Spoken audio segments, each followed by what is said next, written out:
welcome back to News for You. It's your girl Jamila, and on today's episode, we're gonna talk about saying no to gambling. Hello, taxpayers getting a win for their money, and my favorite topic of all, a Love Island comeback with so much more. Stay tuned.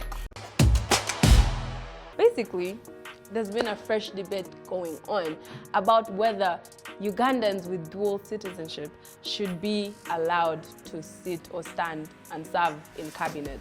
And basically, this all began when President Museveni appointed new ministers. And one of these ministers was Professor Muganga, who was appointed as the State Minister-designate for Internal Affairs. So he has dual citizenship with Uganda and Canada.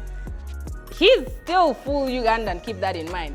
Anyways, so all this, there's been some lawyers who have been, arguing that top positions in the country or in government need to be held by people who have full alliance or allegiance and loyalty to Uganda. So while all of this is going on, Professor Lawrence says that Ugandans living abroad should not be locked out of their country, which I think is valid because he says they continue to bring in investments and different skills to the country, which adds to the country. So what do you think about that? The National Lotteries and Gaming Regulatory Board is warning young people to stop betting and stop gambling their money.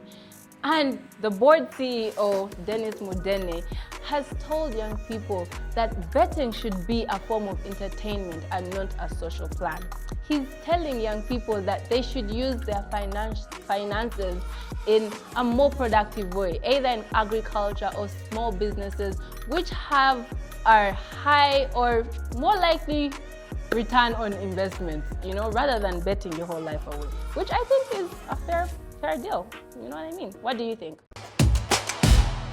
So the government has announced that they are going to stop funding public holiday celebrations. These are holidays like Independence Day, Mother's Day, Labor Day, all those public holidays, they're going to stop funding them. And this is going to be effective starting the 2026 to 2027 financial year. According to the Treasury Secretary, Dr. Ramathan Ggoobi, he says we can save up to 93 billion and we can use these funds in key sectors of the economy rather than spending on celebrations and tents and speeches. Budget analysts have said that this is a good idea and they're just hoping that this money can be used in the right way. It better.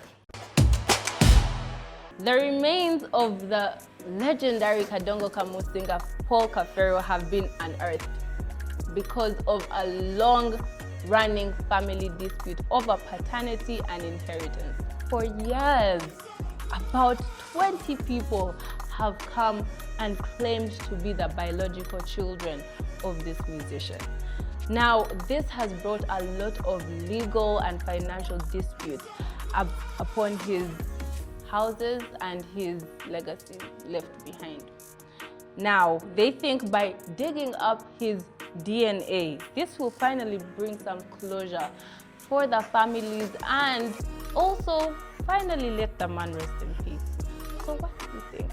I feel like if he rested in peace, they should have left him to rest in peace. But to each their own. I hope they find the closure they're looking for.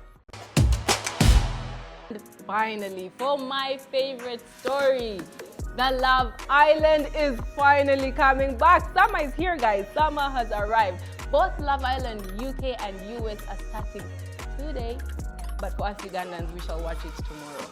But before the show even starts, there's already been a lot of controversy around the season.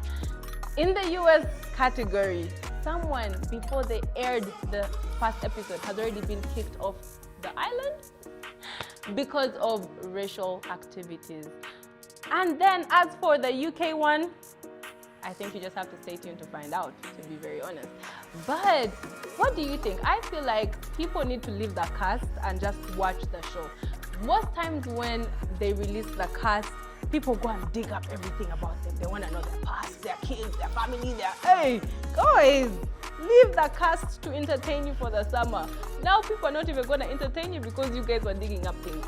Anyways, I can't wait for this season. It's going to be a hot one. It's going to be interesting. It's going to be dramatic. It's going to be fun. So y'all better tune in and find out. And that was it for today's episode. So my Monday motivation to y'all is my personal motto, saying, and that is chop life before life chops you. Even if it's a Monday, you gotta chop life regardless, you know what I mean? But that's been it for News for You. Hope you guys enjoyed. Stay tuned for tomorrow's episode. This was a special. Don't get used to it.